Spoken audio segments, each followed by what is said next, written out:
All right, we're back again for another episode of the Big Go Belt Wrestling Podcast. This is your host, Mr. Chambers, along with my fellow guy, the Giant Crab Jamal, and Silly Celis is here. He's my fellow guy. You are my guy, right?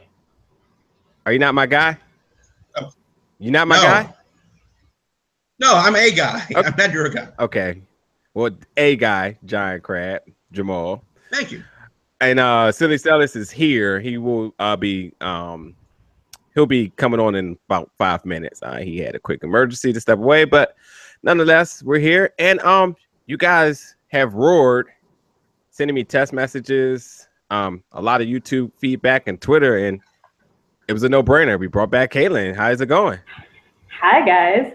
I was saying beforehand that I've been drinking for about an hour, so this could be fun. This could be a train wreck, but yeah, I'm still here. I'm still a very flat photo, but thank you for saying nice things about me, everybody. I'm glad that I could appease your penchant to listen to some woman yell about wrestling. That's what I do. Thank you for coming back, and I mean, you did the work. Yeah, you made it interesting. It was fun show for sure. We got more fun tonight. Yeah, today's gonna be fun. I know there's gonna be a period of where I may not say anything because still to this moment I have no clue my really genuine feelings about a particular topic we're going to cover.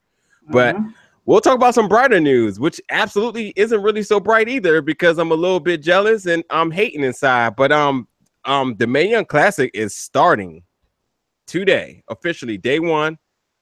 And you on the WWE's YouTube page, they just released the Mae Young Classic Parade of Champions, which announced all 32 competitors, and they're ready to go.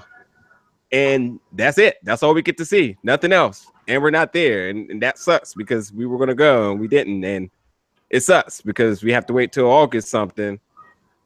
And August 28th. Yep. They're gonna show it during Raw apparently. So go figure. Really? Really? I heard they want to release 4 episodes at a time, starting August 28th, and then in early September, like around Labor Day, that's when they're going to have the second round, and then after SmackDown is the final, and I want to say that's in October. I mean, am I the only person that's sincerely like upset right now? No. What are we upset about? The Mae Young Classic and how it's not live, and the fact that we got to wait a month to see what everybody's seeing right now. Yeah, I got you. Mean, oh my goodness. I mean, we've been seeing the names been leaking out slowly but surely, and people qualifying to be in it, but to actually see them there is hard. I mean, the tickets cost $30 is hard. 30 tickets for 2 days. I'm not even going to even bring it up. I'm not going to bring it up. Truthfully, if I would have realized today was the day that we would have been out there, I probably would have just sat home and just, I don't know, drunk my life away because I'm just pretty blown about that. I don't know. But in other happier things, I mean, of the 32 talent, I mean, who are you guys most excited to see? Or let's get some booking here. Who makes it out of this first night? I still have to see the roster. Let me research. The problem with that is we don't know what the matches are because we can't watch it until next month. So we know who the participants are, but it doesn't matter until we see an actual bracket. And apparently after SummerSlam, they're going to do a special on the WWE network. They're like March Madness bracketology special or whatever, officially unveiling the matchups. So you got to wait a month to even begin to talk about it. Yeah, no. I'm stop reading the spoilers right now. I'm going to stop reading all the spoilers, but I mean, I'm just saying, like, who do you want to make sure that you've seen? I mean, it's 32 people. Obviously, half of them are going to be gone, maybe between this weekend. But I mean, like, who do you have this? Who are you looking forward to advancing? In other words, Candice LeRae. Just straight up want to see her march into the entire arena with Tommaso Ciampa's head, like held up on a stick. It's going to be the greatest thing. She's just got to go in there and get revenge. It's going to be amazing. Yeah, Johnny Gargano wasted no time to put in his prediction of who's going to be the winner. Same with Joey Ryan, his best friend. And how about Jamal? Are you familiar with Renee Michelle, who's from the DC area, who's wrestles at MCW sometimes, and I can't think of the other. I know of her. I've not seen it because MCW refuses to have shows in Civilization. Because I refuse to make it to that cow pasture out there in northeastern Maryland. But I know the name. But of the people that I really want to see, obviously the big favorite is going to be the more popular indie women that came over, like Crazy Mary Dobson, Mia Yim, Candice LeRae. But I really want to see Kairi Hojo. And again, I'm calling about their names that I know. I know they're all something different. But Kairi Hojo is who I want to see. I've never seen her live. I still won't see her live since we got to wait a month to figure this out. But I really want to see how the crowd reacts to her. How many people actually know who she is and what the commentators say about her to get people interested and familiarized with her. Well, she was the last person announced, which is something. She came out. She had on her attire was really cool, and she might have had, I maybe fourth loudest pop. I mean, Rachel Ellering absolutely had the biggest pop. Tessa Blanchard had a big pop. That's really good. Makes sense also. Who is this? I gotta look her. I didn't realize Serena was in it. I'm interested to see what Serena's going to do as she returns. She's back. She got a medium. Back. Yeah, she got a medium pop. For the people who may have stopped watching wrestling at a point, may not have seen her. Yep. Or be familiar with her. Straight Edge Society. Surprisingly, I'm not gonna say surprisingly because I'm not familiar with her, but a name that I wasn't familiar with that got a big pop was Jazzy Gabbert, who is a multiple times Stardom champ. So that was interesting to see the fans was reacted to that. I'm trying to think who it was. Somebody else. I'm trying to look at the name. So this weekend is the first weekend, right, for them to do their taping? It's today and tomorrow is the first round. Okay. The second round will be in August, and the final will be after SmackDown, but before 205 Live, I guess. Yeah. It's gonna be a long show. So, yeah. The final's going to be live, right? Yeah. The final's going to be live, so that means that they'll probably tape 205 Live before Raw. Yeah. So okay, so so if you didn't get the chance, matter of fact, Caitlin, did you get to see? You watched the announcement today? Not the announcement, but the YouTube video today, right? I was coming back from the gym, but I watched a bit of it when I got home. So yeah, I saw some of it. Okay. I don't know this one chick, but she is absolutely the German machine from Rocky. She has to be the most intimidating woman I've ever seen in my life. If she doesn't recap, I gotta look her name up right now. What German was in Rocky? No, I mean I didn't mean to derail the show, but what German was in Rocky? The guy that killed Apollo Creed. You mean the Russian Ivan Drago? The Russian, yes. Yes, there you go. The Russian. Okay. we'll be okay. Fact check. Hashtag fact check. Can't have a movie fact wrong without him coming through. You cannot. Yeah, but that's cool. That's cool. But yeah, if it's wrong, it's wrong. But we can have a Mr. Kennedy fact check later, though. But who wants that? No one wants that. You told me that if I came on the show, you was going to bring up Mr. Kennedy once a week. I said the opposite of that. I said that if you don't come on the show, then I'll have all the Mr. Kennedy news for you. I'm not here. Where's Mr. Kennedy?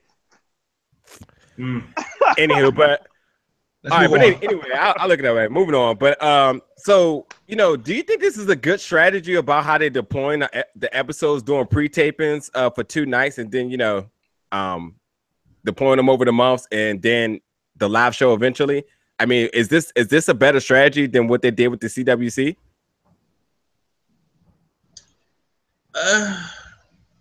Yes and no. The thing with sports is you got to watch it live. Everybody's going to be talking about it live. For us to wait a month after this YouTube thing is, the hype is going to die down. The spoilers will already be out there, and even if you do read the spoilers right now as they're coming in, you still got to wait a month to watch it.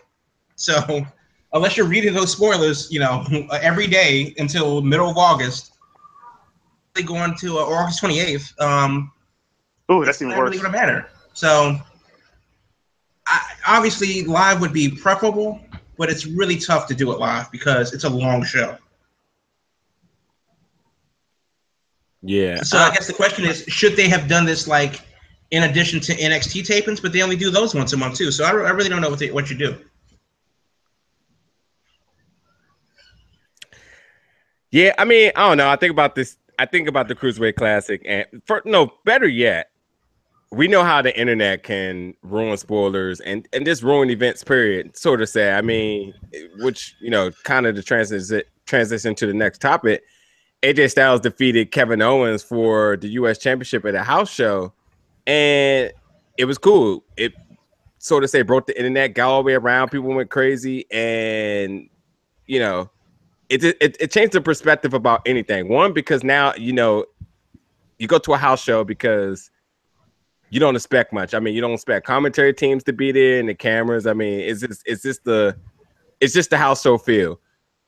But now we're seeing like anything can happen, and not only if anything can happen, it's not really, it makes you change your whole ideal about, it's just a house show, I'm not going to go. Nothing could pretty much happen. I mean, yes, it happened with Samoa Joe and Finn Balor a while ago, which was absolutely awesome when it happened. Yeah. But we're back at this again, and it's just like, I mean, is this a whole new thing? Spoilers obviously just happening, and it's dictating and changing what actually happens on live TV or the live shows. And do you anticipate that house shows can be absolutely worth the time of going because anything can happen? I mean, I don't know. What's your guys' thoughts on this? Well, I think for one, it was Madison Square Garden, so that was the big, that was the big deciding factor about that title change. But it's funny because I was going to bring this up actually on last week's show too, because when I was watching NXT and it was the Bobby Roode versus Roderick Strong fight for the title, and I remember thinking like, God, we're so conditioned now to not expect title changes unless it's a pay-per-view. Yep. Like we'll see one title change maybe every few months. So the minute there's a title match on Raw or SmackDown or NXT during the TV shows, automatically, no, they're not winning that title. There's a very, very slim chance that they're going to get the title off the champion.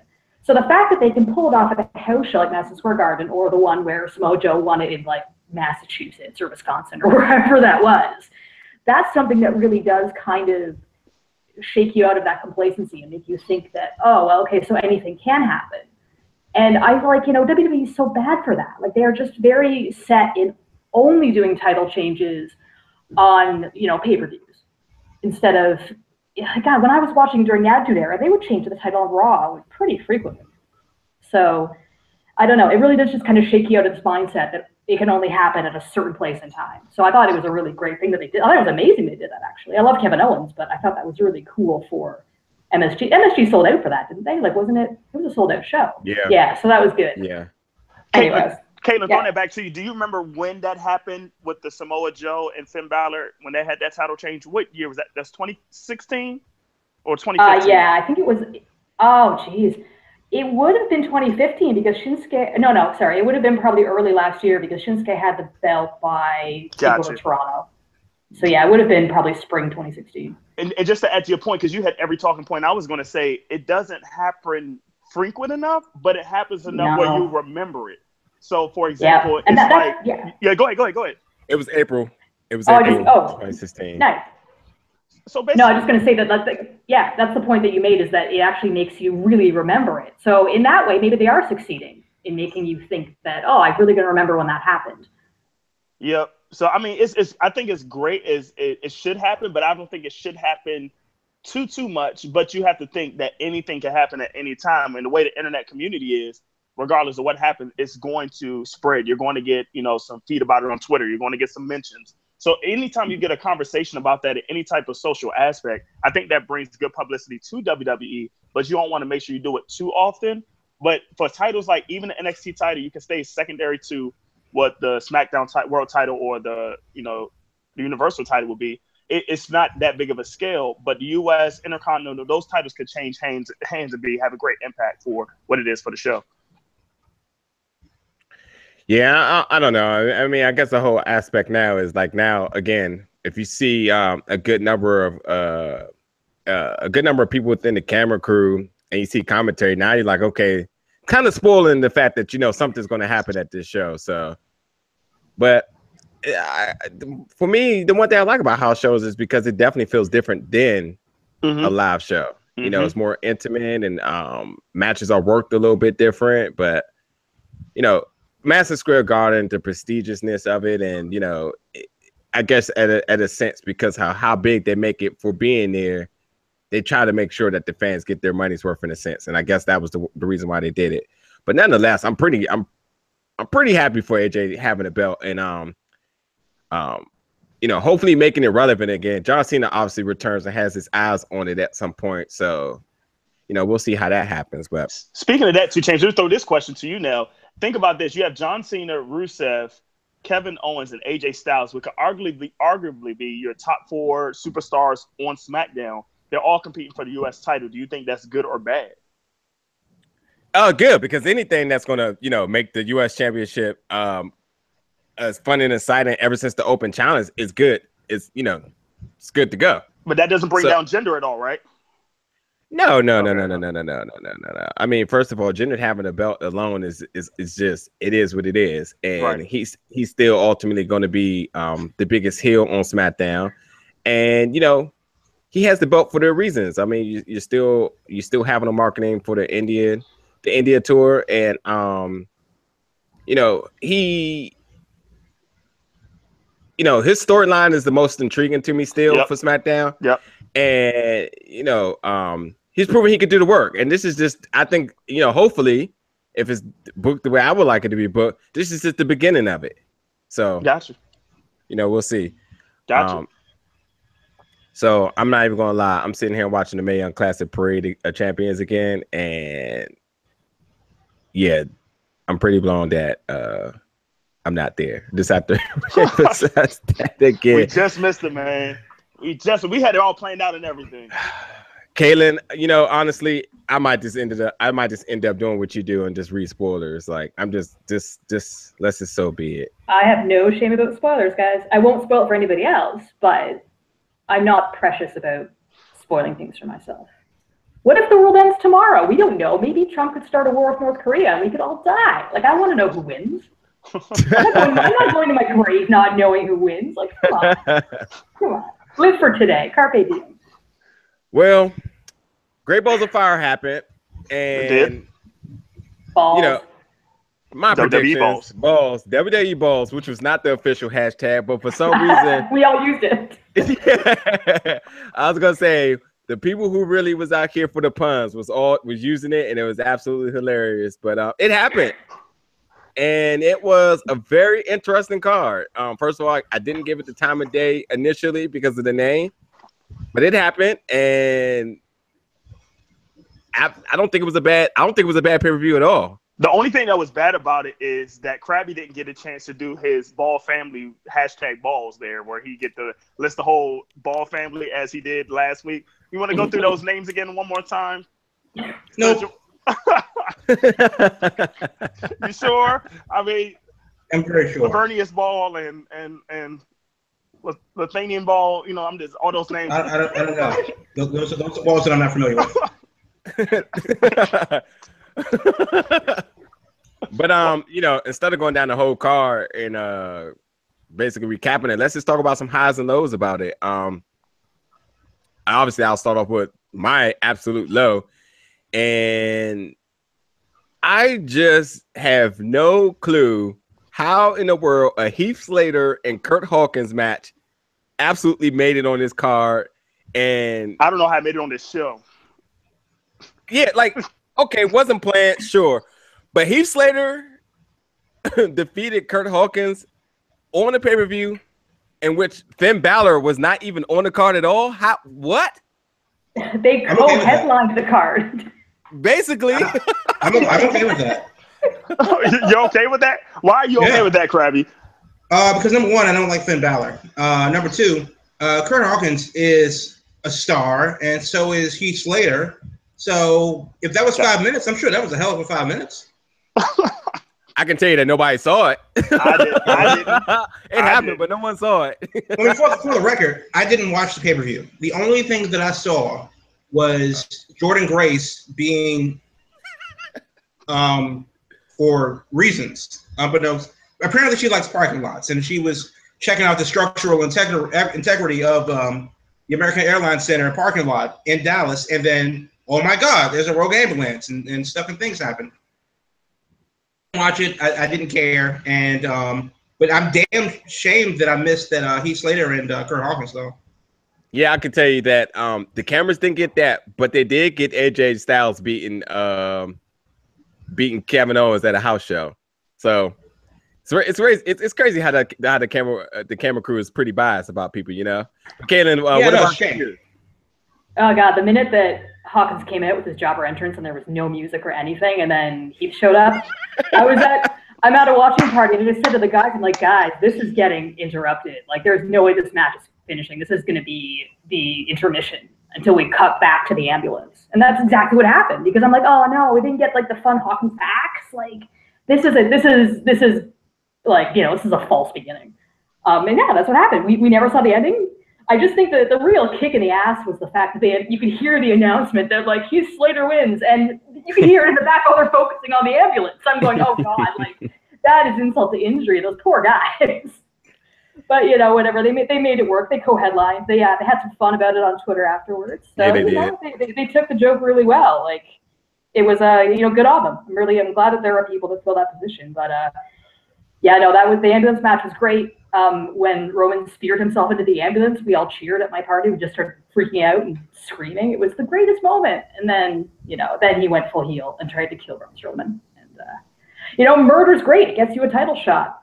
If every murderer got a title shot, we'd have lots of, belts in America. So yeah, I'm pretty good. Is going to the Hall of Fame then.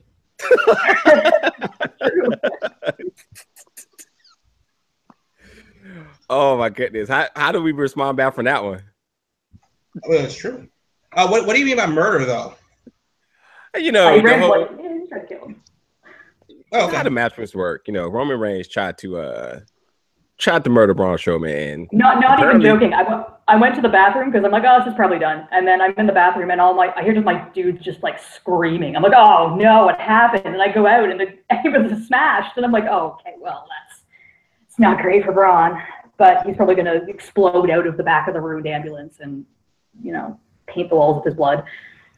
Well, none of that happened. We did get to see JB Noble, though, so it's plus. One half of JJ Security. Show had Kurt Hawkins, Heath Slater, and JB Noble. And balls. Sorry, I missed it. And it said eat balls so many times. I know. Their faces were blocking. There's just so many balls there. Eat balls. It was the best. Really great night. But the Joe Lesnar match was everything I wanted. Everything I wanted. It was great. I got really mad at the ending. I won't lie. I started getting pretty outraged about like why? What does this like that doesn't make any sense. He just Joe was wailing on him and then Lesnar hits 1 F5 and it's over. That makes no sense. And I was getting really mad. And then my buddy pointed out, he's like, no, like you have to look at it this way, is that there's no way like Lesnar put Joe over way more than he ever did Goldberg or Kevin Owens. He squashed those guys. But Joe, he gave a really good, what was it, like an 8 to 10 minute match? Like it was really good. So it honestly showed a highlight reel for both men, I think. And when I looked at it that way, I was like, oh yeah, that actually does make sense. And it also does let the program roll on to SummerSlam. The proposed, maybe a fatal 4-way. We'll all die. It'll be the best SummerSlam that we've had in years. So anyway, I thought it was a great match. You point out something really significant to me, and the fact that yes, he did put over Joe, and Joe did lose by 1 F5. I mean, two things about this I like. You legitimizing a finisher, which has, I don't know how long it's been since one finisher has actually beat somebody at a pay-per-view main event. And yes, it sets it up for a bigger stage, which we talked about before. How we, this is where we think it should be. I thought the match started extremely well in the way I wanted it to be in an all-out brawl. So overall, I thought the match was completely worked good, and I think the implications for what happened at SummerSlam could be even more amazing. And that's where the money is to be made for them to at SummerSlam.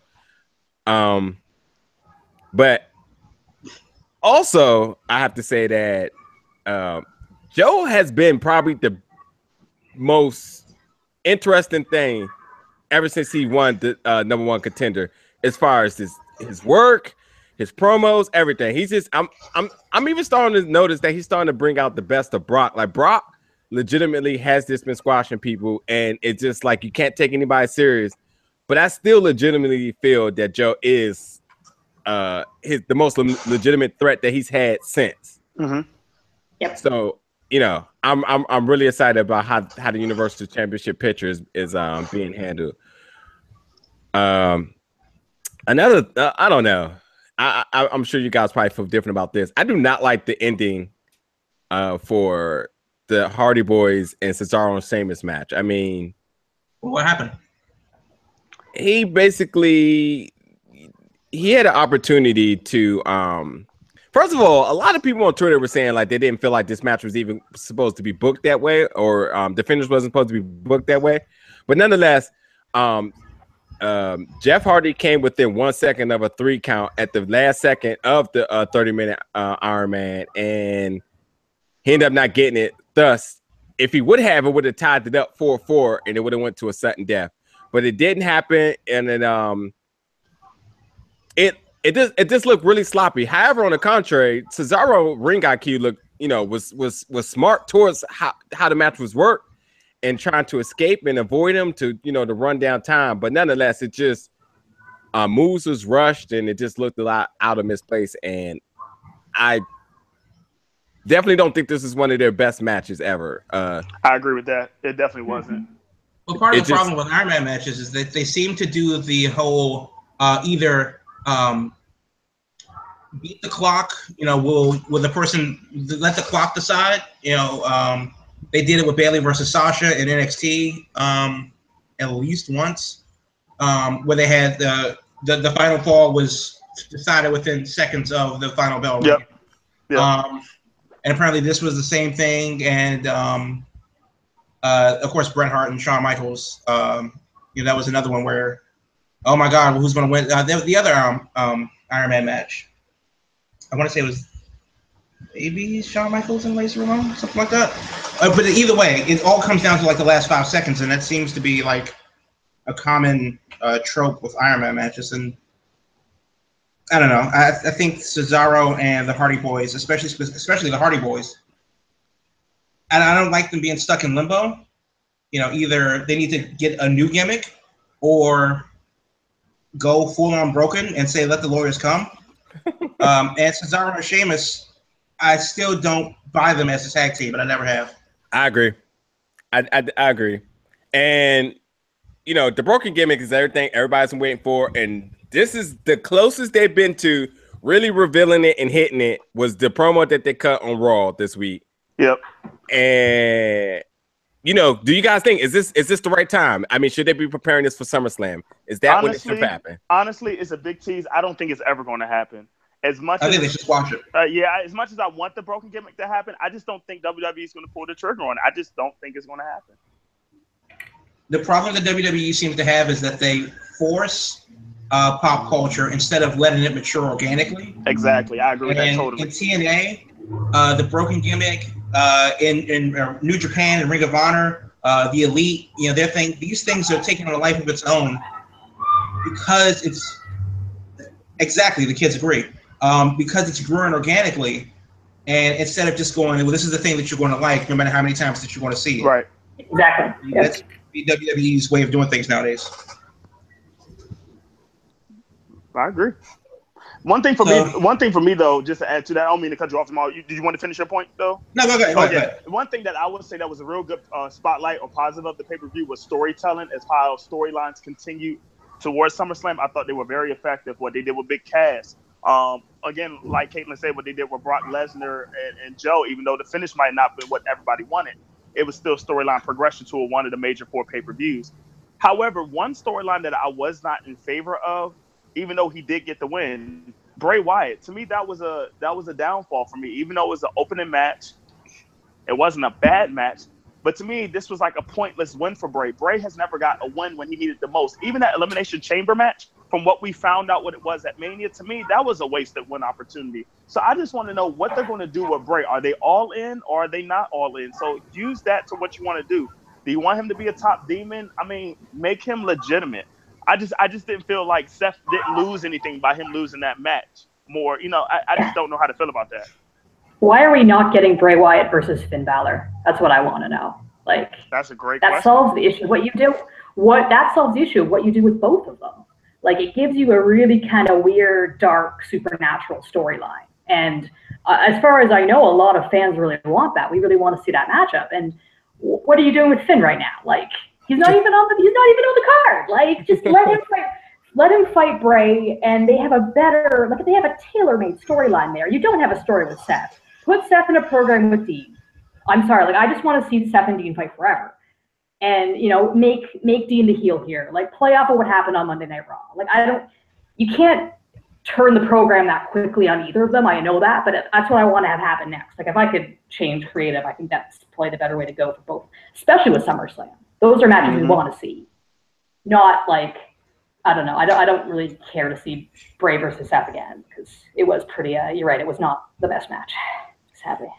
Every single person that you've named in your last comment, all are lost at sea and need placement. There needs to be a reshuffling of some sort to get purpose because all of them is, you know what? Bray Wyatt was the opening match, and I totally don't remember it at all. Yep, it was pointless. No,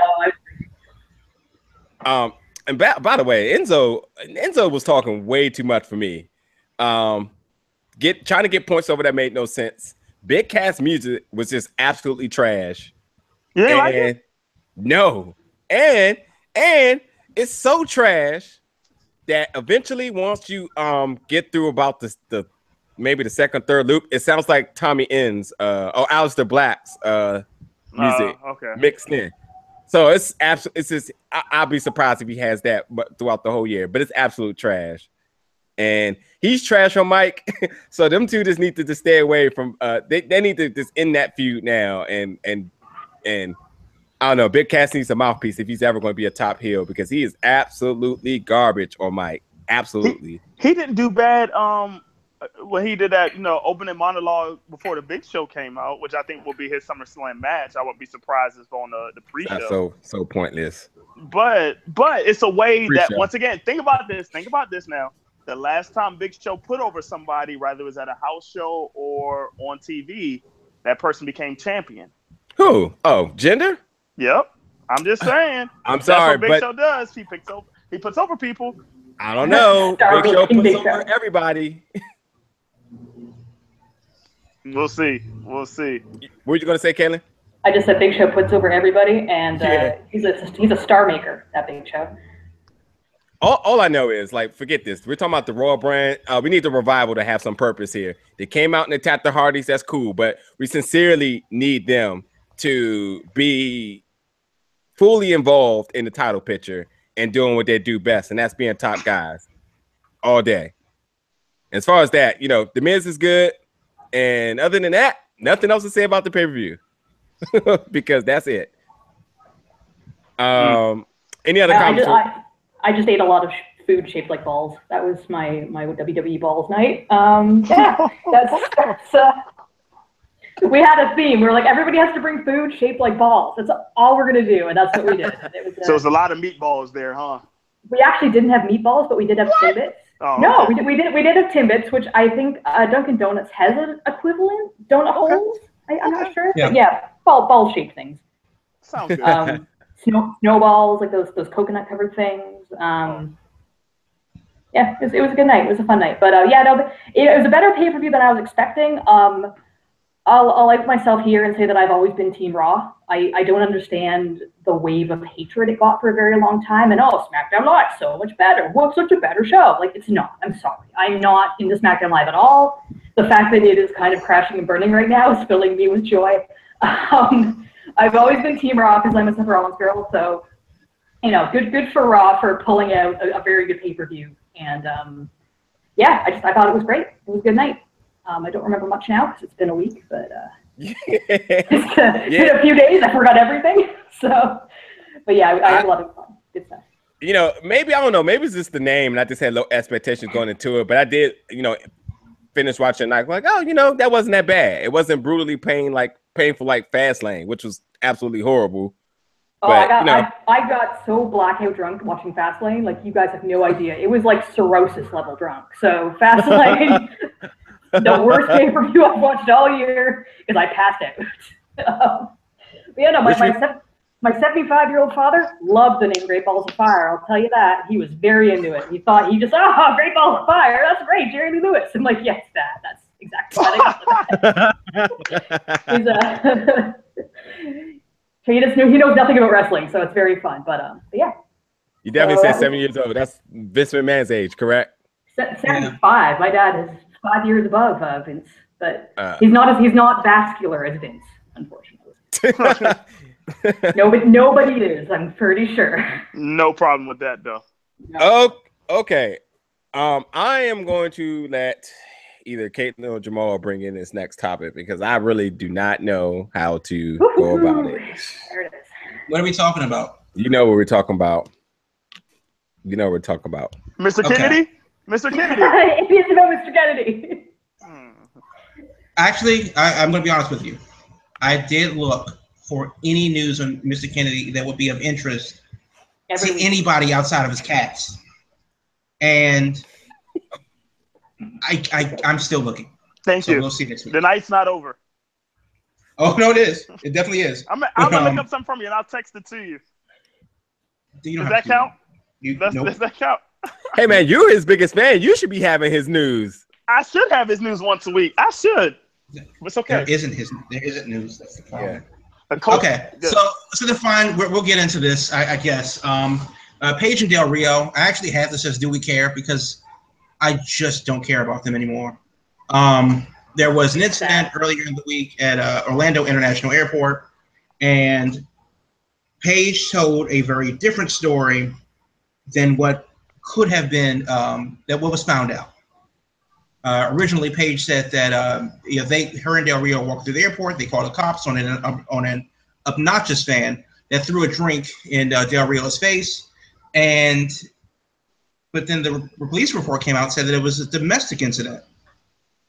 Well, how if a fan was involved? So that was a red flag for me. And then, of course, later it came out that well, that's not really what happened.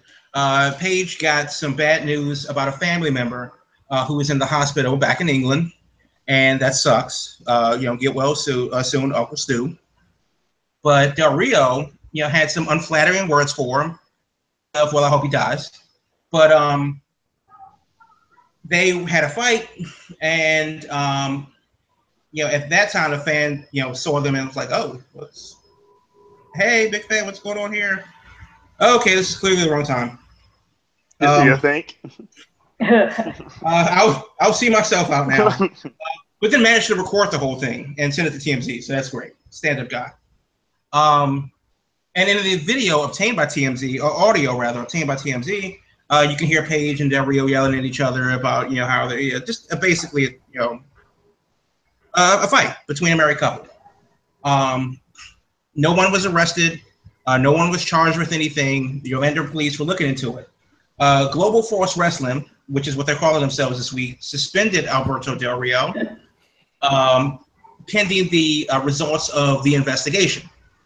Well, the internet already solved the case. We're just trying to piece it back together.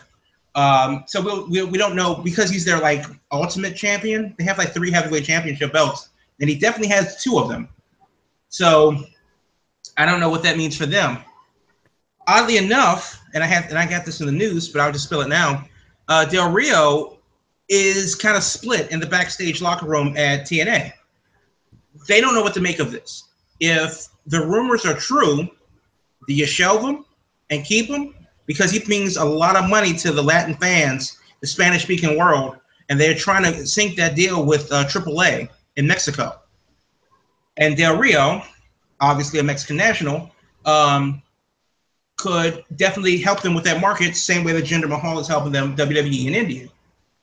But if he is a wife-beating drunk, that's a bad time around the world. So how can that guy be your champion? So the powers that be in TNA are consulting the Giant Owl, and the Owl and Hootie, God bless you, Hootie, doesn't really have an answer yet. So it'll be interesting to see what happens on that front going forward. The Owl spokesperson, Jeff Jarrett, has said on a conference call on Wednesday that, what are you going to do? So he's suspended.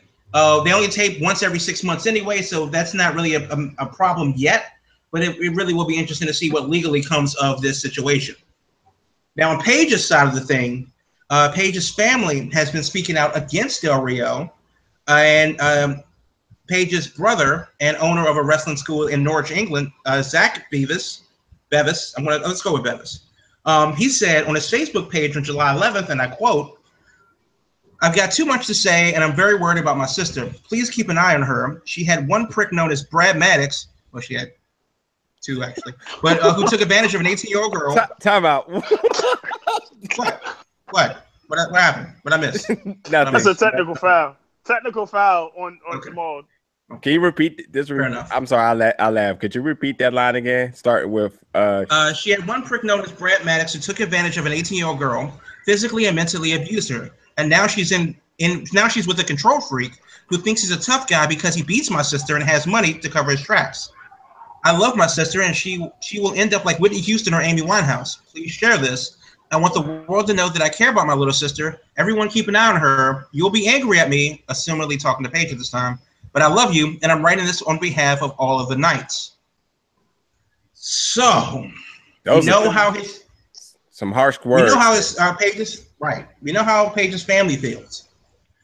We know how Paige feels herself as she's defending her husband on Twitter, saying, "Please respect their privacy, leave us alone." Blah blah blah. This was a mountain out of a molehill and all that good stuff. But the absolute real is that, is this Stockholm syndrome? Obviously, this is a very private situation that has blown up into the public center. But I don't care about the Dr. Phil aspects of it because we're not in that relationship. They need to work that specific part out about it behind closed doors. But as far as Paige goes and the rumors that have been coming out that Del Rio purposely says things on Twitter to try to get her immediately fired from WWE. For example, I don't know, calling out Triple H, the Usos of the New Day, to come to his restaurant so that he can buy them a meal and fight them all in the parking lot last Tuesday when SmackDown was in San Antonio. He does things like that. Cool. Exactly. So it would be interesting to know if that's actually a thing that's being reported that, again, said it last week, he's a dick, but that's what they do. But it's just one big mess. And I guess the question that I ask you guys is, I'm really not interested in Del Rio. Not whether he's right or wrong in this specific situation at the airport, it doesn't still erase his general history of being a drunken baboon with a Spanish accent. So where does Paige go from here? Should she be concerned about her WWE career? Will she ever come back to the WWE? Nope. And more importantly, what happens when she gets pregnant? Because that's going to be the next thing. I thought it would have been sooner than this, but I don't know. True. I have been a mid-20s girl, stupid in love with a guy, and you do really fucking dumb things. You do dumb things. And I remember when she was first doing her whole "I love my pappy so much" tattoo his name, just like all over Instagram. And I'm just like, oh, this is terrible. But I remember being that girl, and I would have done the same thing. I would have throw your career away for a guy. Sure, why not? You only live once. But it is a really hard thing to watch. And I just think the whole situation is very sad. I hope everybody gets the help they need. I've never been in a situation like that myself, thankfully. And I cannot recall if any of my close friends have been, which is also great. But I do know that, the idea, and what everyone keeps saying right now is that, oh, she needs an intervention. People need to stage an intervention. You know what? Interventions are bullshit. They're not great. The person themselves has to realize that this is bad and they want to make the change. If anything, an intervention makes a person dig their heels in deeper and go, you know what? No, fuck you. This is my life. This is what I'm going to do. You can't tell me that this is wrong. And I can absolutely see Paige doing that entire kind of thing if her family tried to intervene in this. Like she loves Del Rio. We don't know why. I have no idea why. But she clearly we know why. We absolutely know why. Yeah, but yeah, that's the other rumor going around, right? That allegedly, like, they're both really into blow and they're together for the drugs. But we don't know. There's no proof of that yet. Maybe Kim Kardashian might know something about that with Snapchats. But it's a bad situation, and there's so much hearsay, and there's so much fake news, to steal a word from your president. But it's hard to figure out what's going on, and I just hope it doesn't end with anybody dead. I saw someone, I don't know where, but someone left a comment saying, like, I can see this ending up being a Benoit situation. And I was like, oh God, like, don't even, man. Like, that's a horrible thing to wish. But the brother also disalluded to it too. Amy Winehouse. Yeah. For any situation that has speculations with names, implications, it's got to be bad. I mean, this is like if her brother's if her brother is saying that he beats my sister, like that's pretty severe allegation to level at someone, like that's kind of, is he telling the truth? Because that's horrible. It's slanderous, honestly. It is incredibly slanderous. That's not something. Yeah, you can't just throw out assertions like that on the internet, because that's correct. It's the career ending, absolutely. It is, and I really in this whole trash fire of a situation, I just can't get over the fact that Jeff Jarrett said he's not going to take the belt off of Del Rio because their brand is tarnished enough. He did say that, and I was like, oh God. I mean, it's too much to hope for more. That more could happen out of this. That more would be done about domestic violence that is done in like the NFL or any other sports leagues that don't take a stand on this sort of thing. But that's you don't expect her much to happen out of this, unfortunately. Unfortunately, it's tragedy.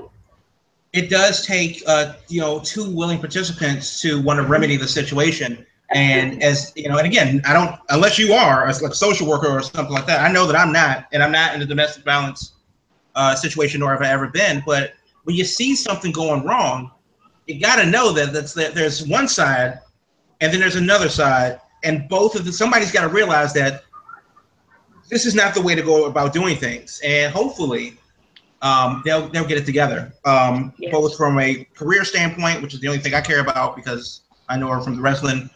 From a physical standpoint, that she, whatever injury that she is recovering from, that she's still recovering from, this can't help. It's a physical and mental well-being that you need to get checked out. So, and Del Rio, whatever he has going on, it doesn't help his track record too. The one thing that I do find interesting is that WWE has not commented at all about this. They can't, and she's technically they shouldn't, but they could, but they didn't. They can, and I think that's smart on their part. You're very, very smart. I have to retract something I said earlier, where I said this is career ending. This is absolutely character ending with allegations such. Like, he's not going to recover from that, nor does anybody ever in any profession. No. It should be career ending. And I'm speaking personally, and hopefully others will agree. If you have a known wife-beating drunk, and I say drunk because check his periscopes. If you have a known wife-beating drunk, facts, as the face of your company, then that company can go scratch.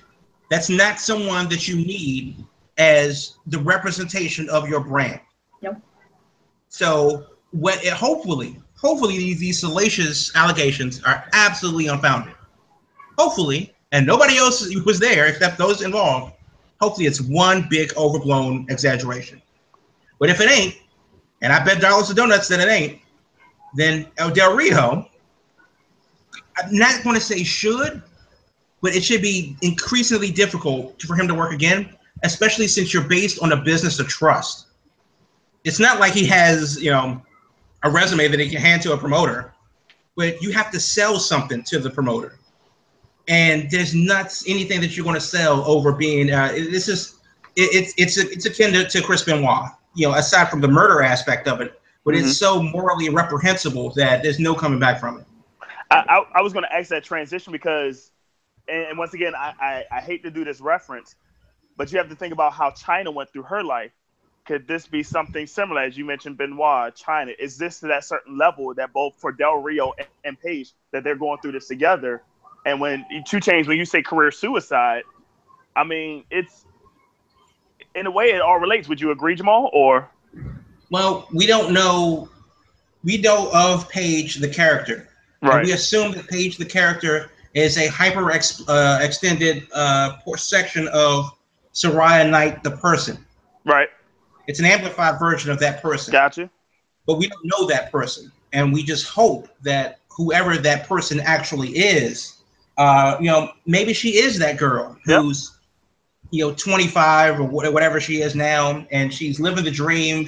Was on top of the wrestling world for a while, and that does change your character, your psyche to be brought down a peg. Yep. And then when the whole world is calling you names, mischaracterizations, you have a guy on, like Don Quixote riding on his horse, right? Telling you things that you want to hear that nobody else is telling you because everybody's in your business, and he's the only one that understands. That's not a story that's unique to Paige. The ending also, unfortunately, is not a story that's unique to Paige.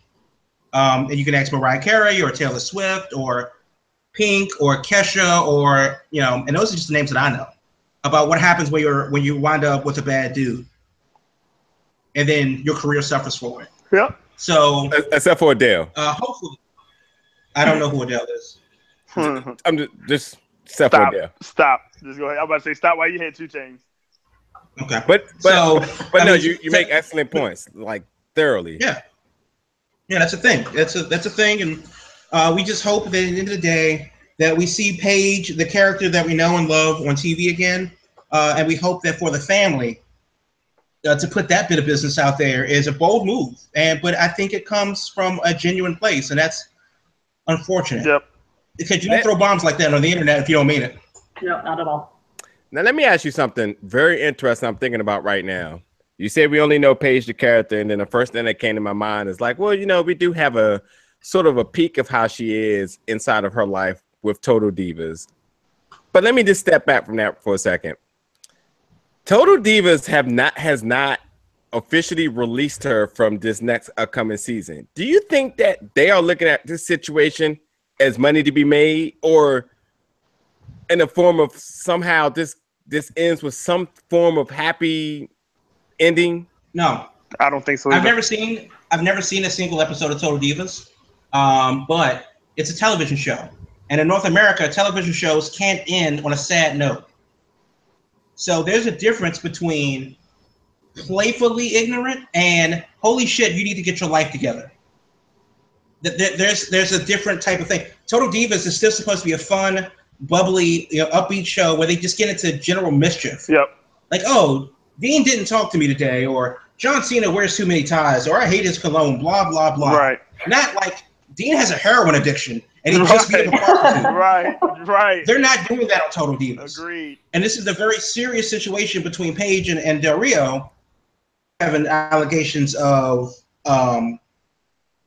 spousal abuse. We haven't, that's not a situation that bodes well on TV for that type of show. It is too dark for Total Divas. Way too dark. However, Total Divas is ran on the E Network, right, which is where the Kardashians live and were grown and all the other good stuff. But that's still a different tangent, though, because it's the same. But it's the same show, though. It's the same show, right? Like, I don't care. whether you're the Real Housewives of Detroit or, you know, the suburban, you know, soccer moms of West Philadelphia or whatever you are, it's the same type of show where they just get into general mischief. Right. Nobody's like, oh my God, she just ran over that grandma. What's going to happen next week? You know, but that's my whole point. I mean, like, Kim had her incident in Paris where she was held hostage, and it was a very mental break. It was a really mental point for her in her life, as well as Kanye too. And right. You know, it could have been very, very, very serious. I mean, it was very serious, but it could have been very, very worse than what it was. Besides just her losing money and jewelry, and that absolutely. That's still that armed robbery, and don't get me wrong, I'm not trying to minimize the traumatic effect that it has when you've been robbed. That is very serious, and it should be taken seriously. However, she lived. It's not over, and we moved on. It's not the same as, oh, you know, Kim Kardashian decided to goose step through a Nazi prison camp in Poland. Or Kim Kardashian went, to a church and had sex in the confessional booth, or the worst things that you could think of. Kim Kardashian bombed a Planned Parenthood clinic in Colorado. You know, these aren't the things, the serious, felonious things that are way too dark for TV. But even though that happened to her, the only reason why that aired is because the story had a happy ending. Right, but that's my point. Do you think they're looking at this saying, "I hope there's a happy end"? Because look, they released Eva Marie. There's nothing. Eva Marie's still contracted with WWE currently. They said they're not going to renew her. Paige is still contracted with WWE, but E has not said, "Oh no, Paige will not be back on the next season of Total Divas." I know for a fact that if Paige is going to be on the next season, and if somehow this whole story ends with a happy ending, it will be the most watched segment or most interesting part of that season. It won't be the Bellas. Bray Wyatt to be champion before that happens. I would agree with that. Even though I understand your point too, James, you still got to understand this is still in a way a WWE product. So they're going to be very cautious of what they need to put on that. And even if it's a happy ending, they might not even bring it up. They just might bring Paige back. Oh, how you been? We haven't seen you in a while. Like nothing happened. They probably would stay far away from now. I really think so. I mean, I don't think they would even touch that, because of any segment or any hint of Del Rio being even part of any type of WWE programming, whether it's on USA, the network, whatever, it just can't happen. I mean, but everybody else has, everybody else who's went through something that may have roughed the WWE programming the wrong way was talked about on Total Divas. I mean, you had the suspensions for whatever it was, Adderall or whatever it was, for both Paige and Eva Marie. Matter of fact, Eva Marie last episode was her walking out of the arena, going into her limo and being suspended. That was it. No more of her. So not technically a happy ending, but whatever it is. And, you had the Rusev and Lana thing, which, they leaked that on TMZ that they were getting married, but they utilized that to make it intriguing for this season. So, I'm just wondering if Ease is really sitting back, because, they can care less. If there's money for them, that's all they're worried about. But they have never officially said anything to releasing Paige and not having her back on the next season. Where in this case, WWE probably should say something, as you said earlier, and also Global Force has said, made statements about Alberto Del Rio. So, everybody's aware of what's going on. It's just that E has been really quiet about what they're going to do. And they wasted no time saying Eva Marie wasn't going to be back. Here's the thing.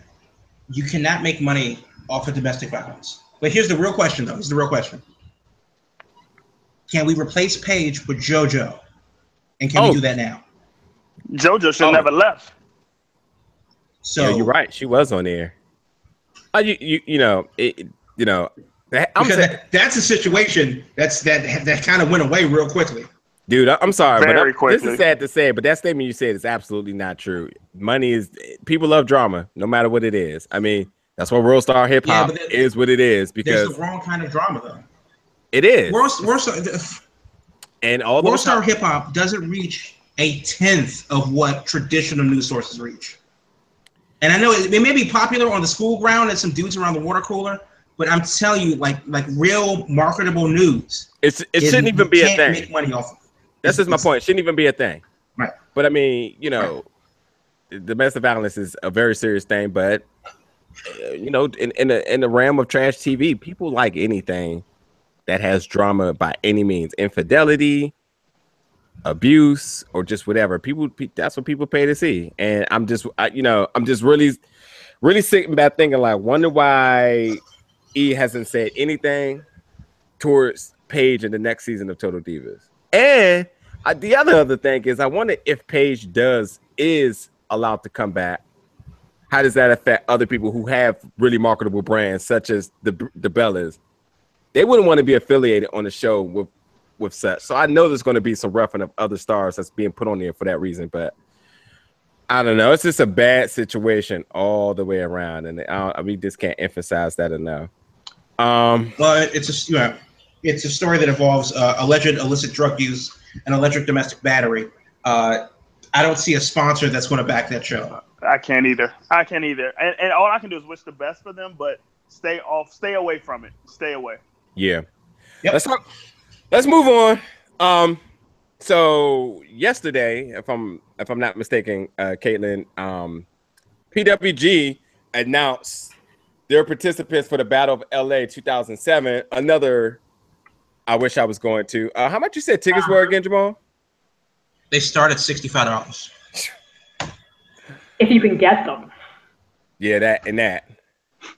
But obviously, it's one of the most exciting tournaments on the indie scenes. I mean, if I watched last year, it was absolutely insane. And just looking down the list, I'm not sure if you guys got a chance to look at it, but just looking down the list, I mean, my boy Donovan Dodjak's in it. Keith Lee is in it for the first time. Who else? Mark Haskins, Marty Skrull, Michael Elgin. Marty Skrull. Yeah, Elgin. Sammy Callahan. Ray Phoenix. David Starr. Matt Riddle, the bro. Ricochet. War Machine. Sammy Guevara. And Christ, what's his name? David Starr. Desmond Xavier. So the list is nuts, honestly. That is a nuts list. So Riddle, Ospreay. I mean, Ospreay's in there? Yeah. Wow.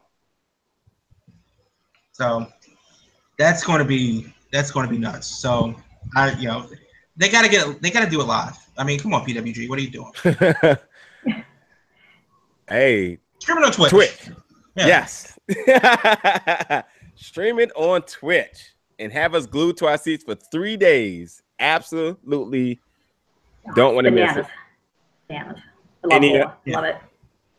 Any of you guys' favorites to win it? Keith Lee. Keith Lee. Oh, Keith Lee, yeah. Yeah, I was going to say him as well. He's had an amazing year. Would not have expected it after watching him on ROH for so long. I did not expect he had this level of talent, but it is crazy what he does. I would also vote Jeff Cobb. Probably going to go far. I saw him wrestle at Smash a few months ago. Absolutely insane. Just the way he throws men, like he just throws them, and big men, like Big Mike Elgin. He threw him. It was. I've never seen anything like it, to be honest. So we saw him at Evolve. What was that? 88? 84. Mm-hmm.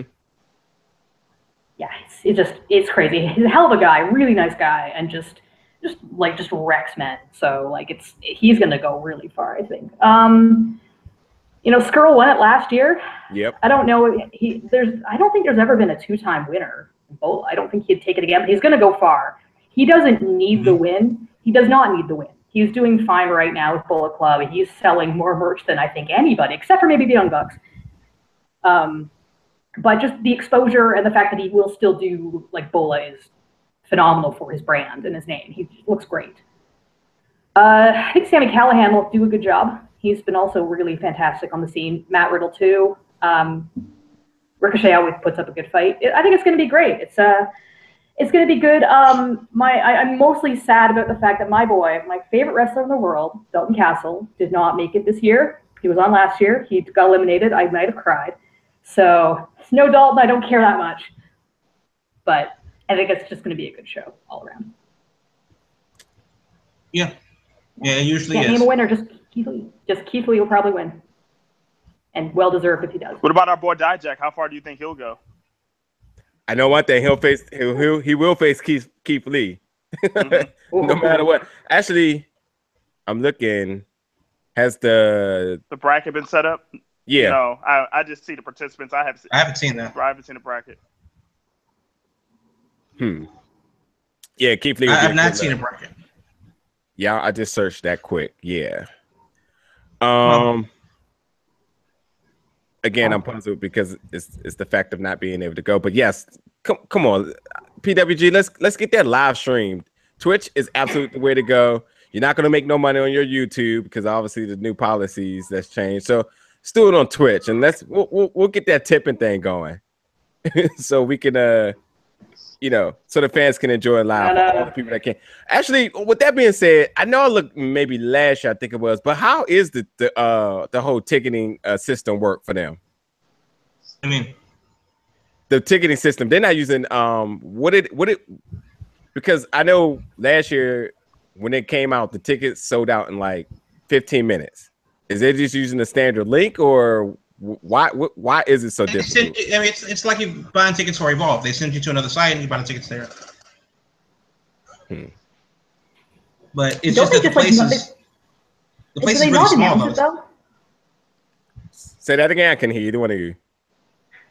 I was just gonna say that I'm not sure how they do, but don't they just they don't even announce it's gonna happen? They just all of a sudden on Twitter it's like, hey, tickets on sale, go buy them, and then it just you go.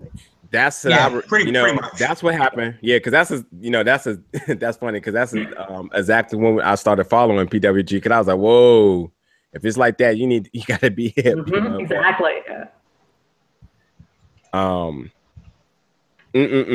So oh yeah. Okay.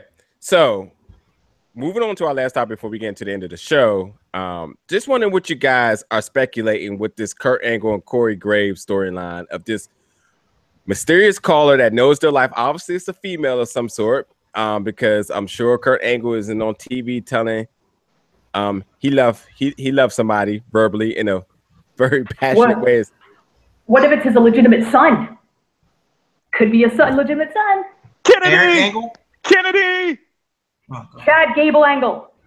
Chad Mr. Gable Angle. Chad Gable Kennedy. Chad Gable Kennedy. Okay, I like that. Oh. No. Give me the full. What do you honestly think? Give me the full out plan or booking of this. I have no idea what's happening. So you gotta fill me in. I have no idea either. Can I talk about? Go for it. I read not spoilers but speculation. Apparently, it might be Dixie Carter. He's having an affair with quote unquote in kayfabe because she might show up on Raw on Monday. I don't know. This is some Vince Russo shit. Maybe not as crazy as Vince Russo would have booked it, but wow, that is kind of interesting. The two popular guesses I've seen is that he's having in kayfabe, obviously, he's having an illicit affair with Dixie Carter, which I don't think would pop the audience as much as they think it will, because how many of the casual Raw viewers are going to know who Dixie Carter is? At least when it was Eric Bischoff, we kind of had an idea. There was that history with Vince. We knew who he was as a character, and I don't think casual fans would even know who Dixie Carter is or what her background was. So it's just the fact that, Angle's had this affair with this random woman from Nashville. Okay. So that's the one rumor. And the other one is that he has an illegitimate child who it could be anybody from the roster. Maybe it's Hornswoggle again. I don't know. But people really wanted to be Chad Gable. I know that much. And that would be really hilarious. That's all I've heard. It's good. I think it's good they're ending the story when they do. I'm already pretty bored of it. I remember when Graves first left the desk with that first instance, I went to Twitter immediately to be like, is this a work? Was he supposed to leave the desk? I actually, for the first time in a year, I was very engaged in what was happening on Raw. I'm like, this is great. What's going on? Michael Cole can't even sell that. I know. I just was kind of like, this is exciting, and then no. So the other question is, is Kurt having a kayfabe affair? Does he have a kayfabe fake child? But where does Corey Graves fit into this? I think Corey Graves actually becomes the new GM because Kurt Angle is going to have to remove himself. I never thought Kurt Angle was coming back to be a full-time Raw general manager, and this is a great way to bring Corey Graves to be the new general manager, so he can bring his heelish gimmicks as a GM, because I would never, ever, I will always remember when I saw him live, I thought he was perfect, and this was prior to his injury. And I think this is a great chance for him to use his personality on TV in wrestling gimmicks and in a wrestling promotion in a general manager's seat instead of just commentary, even though he's great. But I think this is a whole big setup, as you said, Caitlin, which I think is a great setup for him to be a GM.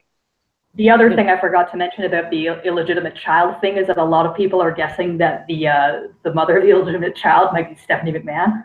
And that's who he's talking to on the phone, is it Stephanie? And that's going to lead to a Kurt versus Triple H match, which, yeah, do we want to see that? Are we interested in seeing that? Like, Kurt's neck is held together with tape. I don't know. It looks horrible.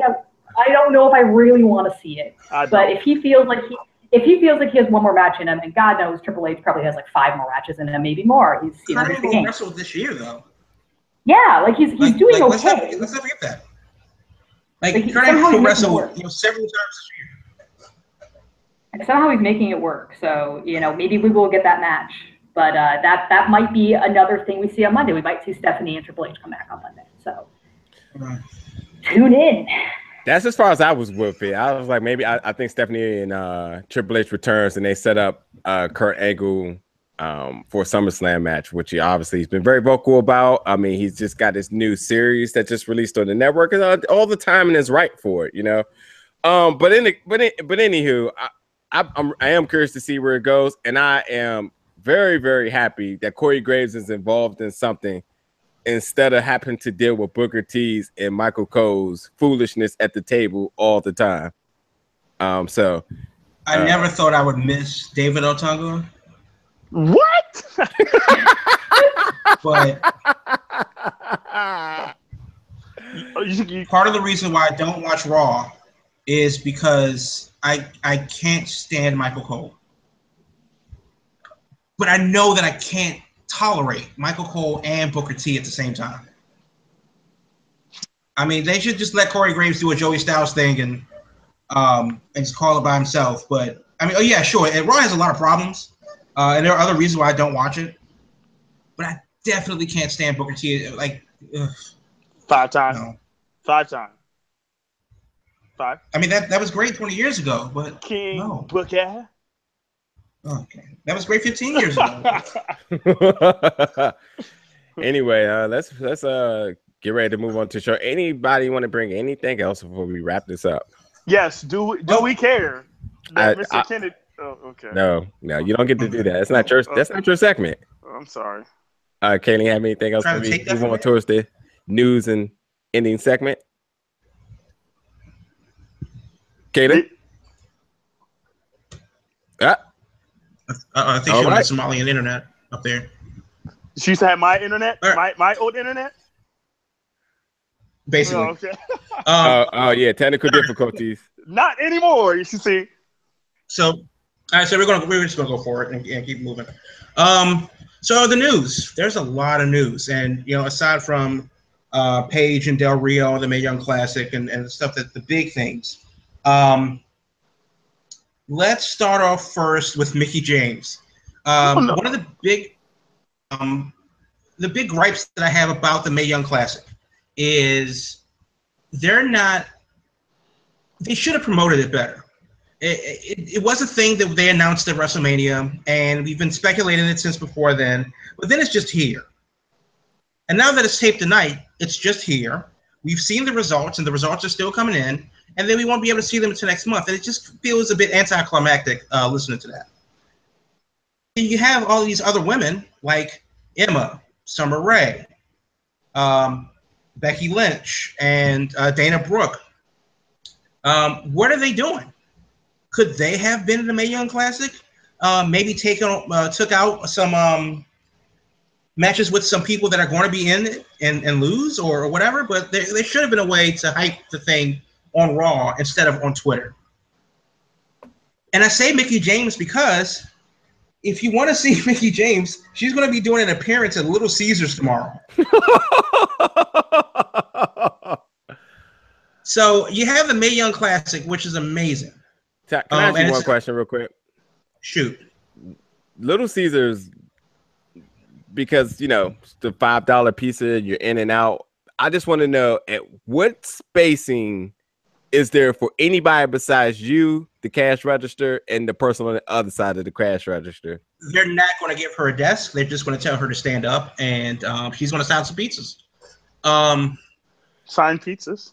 I guess, or something. Yeah. But you can see you can see Mickie James at Little Caesars in Christiansburg, Virginia, which is about 3.5 hours from here, down 81 near Virginia Tech. I'm about to say, that's close to where she's from. She's from Richmond. But So about an hour it's a lot close, closer to 2. Okay. But if you're down there in the very eastern Tennessee, very southern West Virginia, very western Virginia, southern Virginia, go to Little Caesars in Christiansburg and hang out with Mickie James from 1 to 3 tomorrow afternoon. But you know, she's doing that, and obviously that's not during the time of her TV taping, but she's done a lot of that and nothing on really TV, and she could have definitely had some filler matches for the Mae Young Classic, right. To get that interest on Raw instead of just, it's here, see you next month. Let's move on to something that's a little bit better, and we have the G1 Money in the Bank tournament, basically. G1 Climax tournament.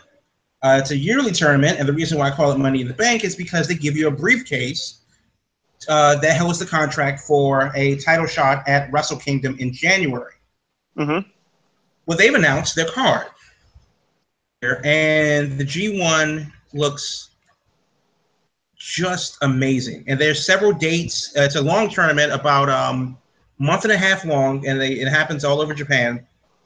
And the thing that I'm looking at the most, and I'm trying to find the actual, the 2 biggest matches that I'm looking at for the G1 tournament, July 17th, which is this weekend, you have Kota Ibushi versus Tetsuya Naito. That's going to be awesome. And you have Hiroshi Tanahashi versus Zack Sabre Jr. I can't guarantee, because we'll be coming back from Nova Pro this weekend, I can't guarantee that I'll be up at 2:30 in the morning to watch this, but I'm a damn it try. Because that looks super, super awesome. And there are a bunch of other qualifying first round matches for the G1 and some other tag matches. They got a 6-man tag and an 8-man tag going on. So I can't wait. And then on the 20th, Suzuki versus Kenny Omega, which is going to be awesome. Okada versus Toru Yano, which is going to be awesome. And Michael Elgin versus Tonga. Don't sleep on Juice Robinson. WWE did, and I think he's going to do surprisingly well in the G1. He's been really, really holding his own over there. Speaking of the G1, they had in LA the G1 special in Long Beach specifically, and Stone Cold Steve Austin was actually backstage greeting the New Japan stars at the G1 of Los Angeles. Well, how? And how did the New Japan guys act? Well, apparently they turned into a bunch of Japanese schoolgirls. Don Callis, you may know as Cyrus the Virus in ECW. He said on his podcast that he does with Lance Storm that he asked Steve Austin to come. He walked him back to the dressing room, and everybody was like, "It's Stone Cold." Tanahashi had nearly cried, and his eyes got about the size of saucers, and all of them are big Attitude Era fans. So Stone Cold, having some words with the boys from New Japan, and it was absolutely surely a good experience for everyone involved. Absolutely. Now, the Mae Young Classic has not ended yet, and it started at 6:30. I think it started officially at 7.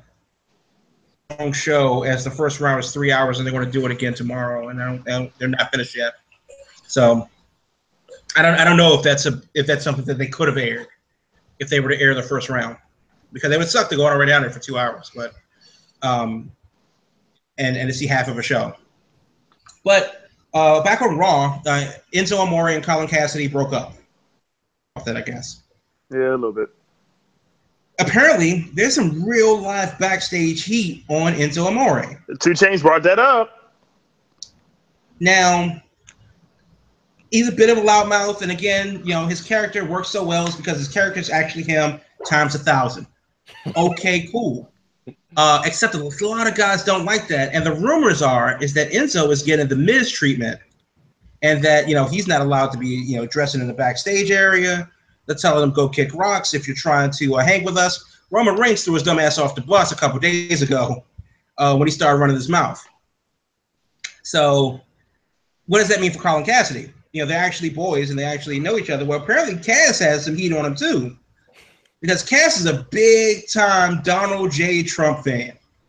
Cass is 7 foot tall and driving the Trump train, and you can't teach that. Bada boom, realest Trump in the room. How you doing? No. Oh, okay. Don't help. By the way, I just want to correct Caitlin earlier when she referred to Donald Trump as you guys as president. That one just went right over my head here. But she's not wrong. Oh, I mean, Americans see the hat, America. I never liked that opinion. His picture is officially not up in my government building. Thus, I can't recognize him as a president until it's officially up there. That's how I'm going. Your government building has committed treason then. It is not up there, I swear. It's a quiet protest in that government building. It is. It must be. Yeah, officially, they've apparently gone rogue. Officially, they say he has not officially sent out his official presidential pictures yet. You know who's going to bring it to you? Is Big Cat. Just going to show up at your building. The man that you put because he's 7 foot tall.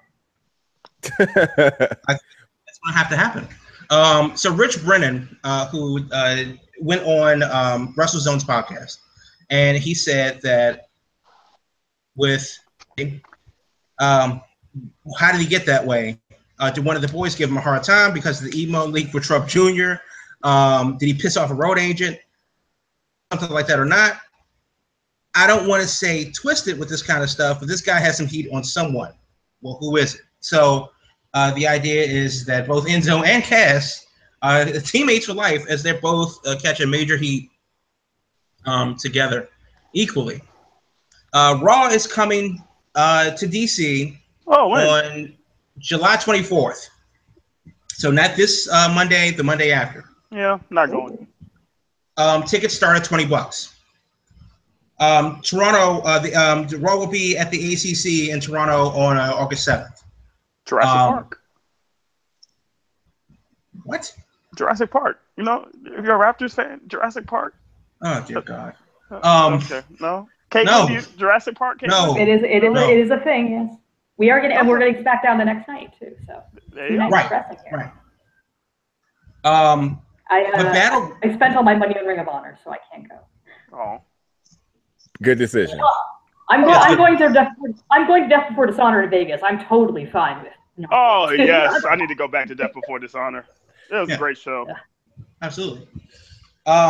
So we have so Raw's coming to town, and if you want to meet dear old Sheamus, he will be at the Cricket Wireless store in Falls Church, Virginia. Can I wear my Rock? It's actually yes, you can. Okay. It's actually in Bailey's Crossroad, so close to it's on Columbia Pike in Bailey's Crossroad. But Sheamus is going to do 2 hours from 11 to 1 at the Cricket Wireless store on the 24th. So if you're out that way, go and say hi and refill your prepaid phone and switch to Sprint or T-Mobile, because why do you have Cricket Wireless? Verizon. Thank you, sir. Or Verizon. Verizon's fine too. There you go. But speaking of the pay-per-views, Battleground, tickets have not been selling that well for Battleground in Philadelphia. Tickets are actually doing so poorly that WWE has lowered the price from $25 to $20. So if you're in the Philadelphia area, you could save $5 until they add the taxes and surcharges and service fees, and then you save no money, but you'll think you did, and that's really what matters. Right. So get those tickets as soon as you can. And now, finally, thank God, do we care, Mr. Kennedy? There's no news, dude. If there was, I would honestly bring it up. Okay. Stop. So do we care? And let me just officially explain it that there are 3 of you here. All 3 of you have to majority rules. If you do not care, I will move on. So WWE is currently selling 2 new replica belts. Do we care? Yes. Okay. So if you want and have $430 US, you can bring home a shiny new United Kingdom replica title. It's a nice belt. It's a very nice belt. Mm-hmm. I think it would look good right there. Okay.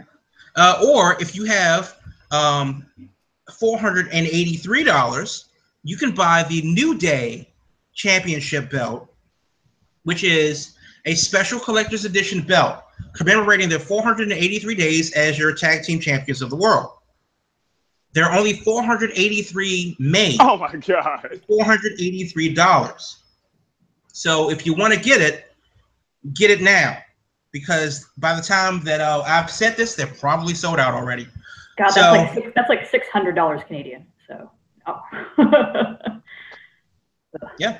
So that'll buy you a lot of poutine. Or you can buy one belt. Is it 2 belts or 1 belt for that tag team belt? It is 1 belt. Why would it be 2? They're tag team champions. You need a partner. It don't matter. I'll find me a partner for 2 belts. You cannot have 2 belts for one person, sir. That's it greedy. should be 3 belts because it's 3 of them on the team. The Freebirds only had 2 belts, sir. What are you doing? It don't matter. It's 483. Have 3 belts of those 483. Whatever you want to do. Man, this baby look nice. The UK Championship. Whew. It does. Bring the European title back, and then I'll buy it. There you go. How about that? Well, you might want to see eBay first then. Yeah. Do we care? There was a celebrity sighting at the Mae Young Classic tonight. Yes. I already know who it is. Well, I need a yes or no. I didn't hear anything else but that. Oh, Caitlin. Is this a do we care who the celebrity sighting was or who it is? Because I know. But I don't care. No, no, her time has passed. Okay. Sorry. You are right. You are 100% right about that. I mean, I feel bad about it because you know what? Sorry, like Ronda's great. She's an amazing fighter, but her relevancy has been overshadowed by so many other. The thing about do we care is if we don't care, we move on. Awesome. Okay. Just cut tape. We got to move on. Perfect. None. Okay. No. After Monday Night Raw, there's going to be a live interview. Steve Austin's not doing it, but they're going to do a live interview like that. Do we care? Nope. Nah. Nope. Okay. And the last thing is there will be a commemorative DVD coming out, which is, I guess, is still a thing. But a commemorative DVD is in the works for a very popular wrestler in WWE. Do we care? No. No. And no. Okay. All right, so that's it. I'm out. That's do we care for this week. Next week, if you don't have a do you care, I'm wearing my Mr. Kennedy shirt for the whole show. I just respectfully think that if you are such a Mr. Kennedy mark, that you should have your own equipment, material, and war packaging for it. Okay. Maybe you can call him and tell him to do something in life so that I can report on it. You might be able to set up an interview with him. I'm sure he has nothing to do right now. He actually has some things to do. He has some dates, but we don't need to talk about that. WrestleMania 23 is getting played in my background the whole next show. Oh God! The Money in the Bank match is going to repeat over and over again. No. Oh, yeah, let's wrap this up. He's getting silly now. Hey, that's my name. Anywho, anybody closing remarks? I would say that Nova Pro Wrestling is this weekend. Support your local indie. We will see a bunch of great matches. Bo Crockett versus Innocent Isaiah is one that I'm looking forward to the most. Sanjay Dutt versus Son of Havoc. That's going to be nuts. I don't know who Faye Jackson's wrestling, but I need to know. I need to find that out right now. Sahara 7. Ooh. Okay. Right. I forgot about that. And then, of course, the main event is a ladder match between Logan Easton LaRoe, your future reigning, defending, undisputed 1% champion of the masses, versus Chet Sterling, who is some guy, I guess. It's different. Hey, he's different. Good for him. So all that's going down at the Jewish Community Center of Fairfax, 8900 Little River Turnpike in Fairfax, Virginia. Be there. And also, more importantly than all of that, the pulled pork sandwiches are going down. You might want to get there before the sandwich squad.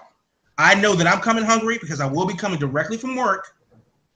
And you will not beat me to the line to get that beautiful German sausage that they've been advertising. So come for the wrestling, stay for the food. $20, get your tickets at the door. The first row is sold out. And also, we'll be doing the pre-show tomorrow starting at 6 p.m. Eastern, So wherever you are in the world, if you're in Australia, wake your dumb ass up at 2 in the morning because we're going to be live from Nova Pro starting at 6 p.m. Eastern time to get the pre-show going before American Slang 2017. So that's going to be our first. It's going to be a lot of fun, and we look forward to that. Only in America. It's going to be a good time. He's completely lost it, folks. And it's only 9:30. I'm excited. Yeah. He's sweating too. That's why he's sitting there in the wife beater, because I know people want to know. Like, you're in your house. You're not in no outside environment. You should be cooling out there. I am cooling as much as I can. How's your weather out there, Caitlin? It is actually cold, guys. I'm really bad at converting temperature. I don't know why you guys read Fahrenheit. It's 17 Celsius. Because it's awesome. Here. So I don't even know how to calculate it, but it's quite cold. We have indie wrestling this weekend, though. We have Smash Wrestling on Sunday. It's going to be an awesome show. I got 8 front row tickets. So that was next week. You're gonna see my dumb face all over Fight Network when they broadcast it. It's gonna be great. I'm usually gonna be wearing some elaborate spiked headpiece or something. So we're gonna have Jay White here. It's gonna be awesome to see him, especially after he did that great match with Will Ospreay a couple pay-per-views back for ROH. Colt Cabana's here challenging for the Smash title against Tyson Dukes, who is our current champion. He's awesome. So that's gonna be a real. I know, it's going to be a hell of a fight. So I'm excited for that. We got our Son of Havoc. Matt Cross is coming to see us, too. So that's going to be a good one. And, yeah, it's just a whole top-to-bottom card is great. They're probably going to have some match announcements for next month's event. And, yeah, it's always a good time. So support your indies wherever you are, because that's where the future is. That is your degree update if this is, like, backwards. I'm sorry. Oh, there we go. That's what it is here. I wore a hoodie today, so. Oh, you know what? And I'm just not even going to get off there before we announce that SoundCloud has Trouble in Paradise, and about 50 more days until termination. So, at some point we will be saying that find us on another platform, because right now it is safe to say that SoundCloud is a sinking ship. Or if you read current events, SoundCloud sounds like that iceberg that just tore off in Antarctica yesterday. Ooh, too soon. So, Larson C. So support your local EPA, because we don't. And on that note, we'll catch you tomorrow at 6 p.m. When I say we, I mean like the U.S. So like, yeah, that's American. That's global warming. So again, we'll be live. Make sure y'all go to the YouTube channel, click that subscribe, click that notification bell. You'll know when we go live. Thanks to everybody that's been listening. People that's been communicating in the chat and listening, following us on Twitter and all that other good stuff. So next week, Thursday, 8 o'clock, we'll be back. But again, tomorrow, 6 p.m., we'll be live for the Nova Pro pre-show. So thanks for tuning in, everybody.